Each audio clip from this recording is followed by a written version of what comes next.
And we are live, folks, back here at the Mike Randle FTN Fantasy Recap Show from Week 8, a fantastic Week 8. Follow me on X at Randle Rand. Here at FTN Fantasy, we have you covered. Bets, daily, fantasy. We have everything covered that you need. Come join the FTN family. And every Sunday night, I come to you here on the YouTube channel, and I go live right around the league, giving you all the critical fantasy football information in under 15 minutes. Without further ado, let's go. Dolphins 31, Patriots 17. Tua Tagovailoa, 3 touchdowns, started slow but got there. Raheem Mostert gets one in, still produces as one of the best values. Late round, remember him and A-Chain back and forth. Late round values for best ball or fantasy.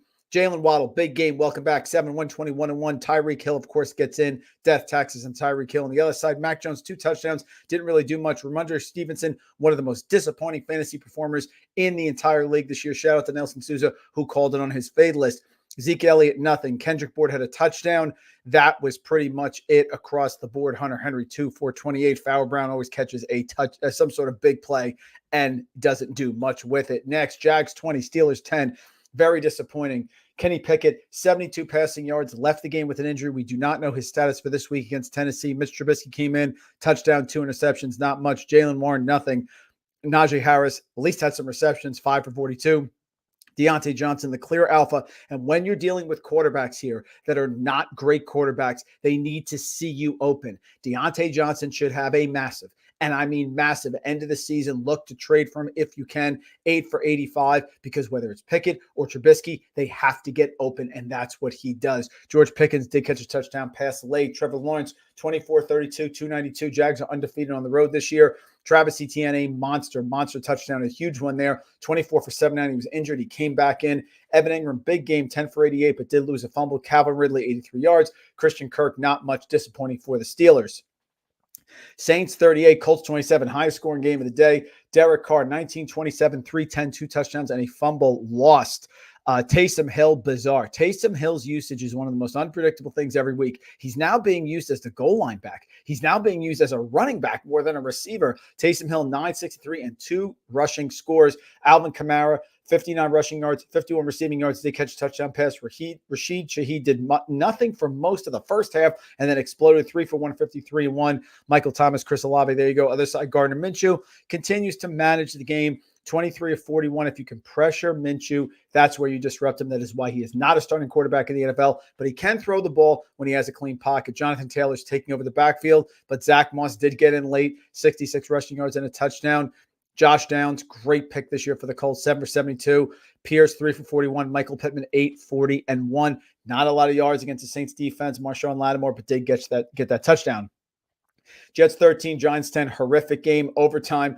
Zach Wilson with a touchdown, went to Breece Hall, 6 for 76 and 1. He got there in fantasy, even though he did nothing on the ground.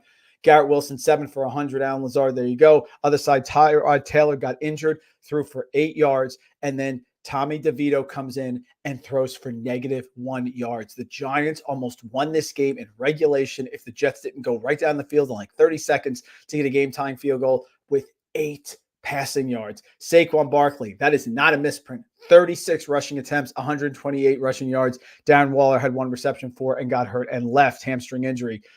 Eagles 28. Eagles 28. Eagles actually 38. Sorry, Commanders 31. Eagles won this game. 4 touchdowns for Jalen Hurts. Swift, not much. A.J. Brown continues to be on fire. 8 for 130 and 2. Devonta Smith bounced back. Shout out to Alex Blickel for calling in on the DFS show today. 799 and 1. Dallas got a 4 for 30. And Julio Jones catching a touchdown. On the other side, Sam Howell. Boy, he is a heart attack waiting to happen. But I'll tell you this, 39 of 52, 397 and 4 touchdowns. He certainly can throw when he has time. Brian Robinson, 10 for 59, did get over his rushing yards propped off. You had that. Jahan Dotson, welcome to the season in week 8, 8 for 108 and 1. Jay Crowder caught a touchdown. Terry McLaurin caught a touchdown. And Logan Thomas caught a touchdown. Great day for Washington. Panthers 15 on a field goal as time expires. Texans 13. Thought this was going to be a high-scoring game. Really wasn't. Bryce Young got his touchdown there to Tommy Treble, the tight end. Good luck guessing if Tommy Treble's going to catch a touchdown. Jonathan Mingo, the rookie wide receiver for the Panthers. Pay attention to him. Pick him up. Starting to develop here, 4 for 62. Jeff Radcliffe talked about it in his preview shows for Carolina. He is going to develop late. Adam Thielen, one of the top wide receivers in the game again this year, 8 for 72. C.J. Stroud struggled against the Panthers defense, which showed out their best defensive performance of the year.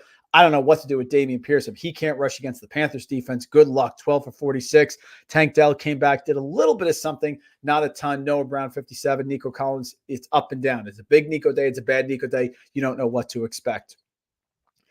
Seahawks 24, Browns 20. Browns had this game. PJ Walker almost pulled it out again. Too many turnovers, 2 interceptions, and a fumble loss when he got sacked.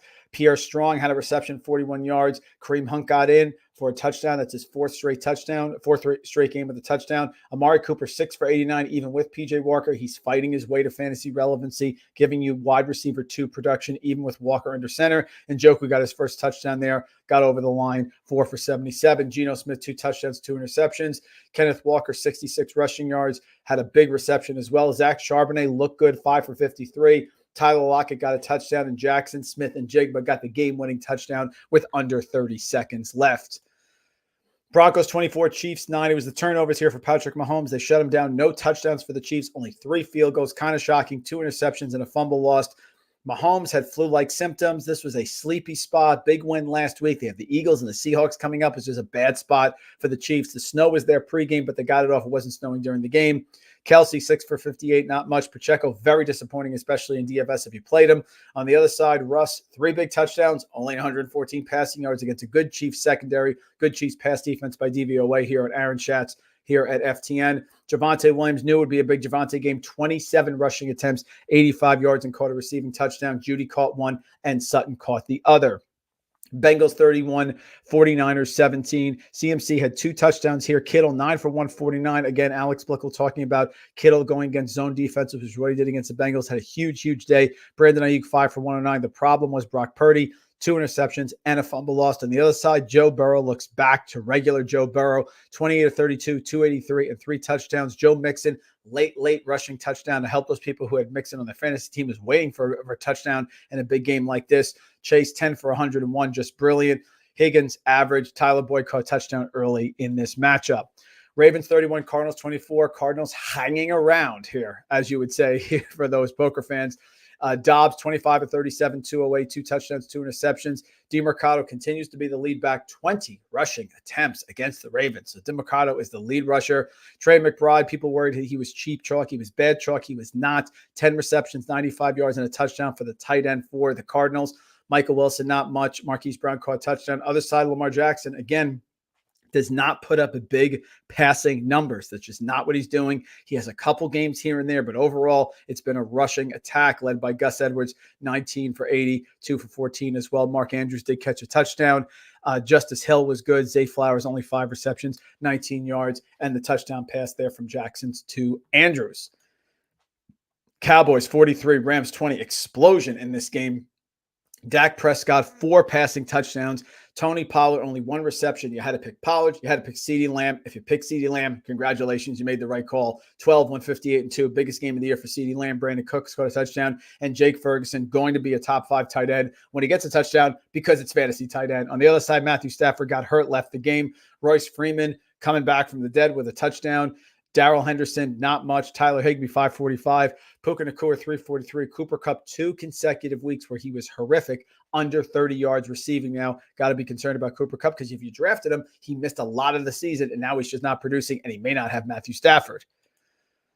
Bills 24, Bucks 18. That game was from Thursday. Thanks for the backdoor cover there by the Bucks. Josh Allen, 3 touchdowns, 41 rushing yards. James Cook got over his rushing and receiving prop for me. Thank you very much. Khalil Shakir, thank you for the best ball exposure to him. 6 for 92. With Dawson knocks out, Khalil Shakir could be an issue and a sneaky play down the second half of the season. Gabe Davis with a touchdown. Stephon Diggs, 70 receiving yards. Dalton Kincaid did get in the end zone. On the other side, Godwin, look at Rachaad White, continues to get the volume rushing and receiving. 9 for 39, 7 for 70, and Mike Evans caught a touchdown. Vikings 24, Packers 10. The big story here, Kirk Cousins likely out for the season with a torn Achilles that happened late in this game while they really had it in hand. Kirk Cousins, 2 passing touchdowns. 1 went to Hawkinson, 1 went to Addison. Osborne, 8 for 99. Cam Akers ran 1 in as well. On the other side, Jordan Love continues to be abysmal. Almost didn't reach 50% passing here, 24, 41, 229 interception. Aaron Jones still looks hurt. Jaden Reed, the only bright spot as the rookie, 4 for 83. Christian Watson, massive disappointment for Christian Watson fans. Titans 28, Falcons 23. Will Levis, 4 touchdowns, 4 touchdown passes, 3 to DeAndre Hopkins, 1 to Nick Westbrook-Akine. Derrick Henry got to 101 yards. Desmond Ridder, 8 of 21 for 71 and a fumble loss, was replaced at halftime by Taylor Heineke. Who's going to start here? If it's Heineke and you need a quarterback and you lost Justin Fields or you lost Anthony Richardson, look at Taylor Heineke. There's a lot of talent on this Falcons team, especially when they're home. Heineke threw a touchdown pass. Bijan Robinson, 11 for 62, did get a touchdown. Drake London, 5 for 45, and Scotty Miller, 2 for 14 and 1. Folks, there you go. 11 minutes. We're getting better each and every week. Tonight, of course, Chargers, big dominant performance against the Bears.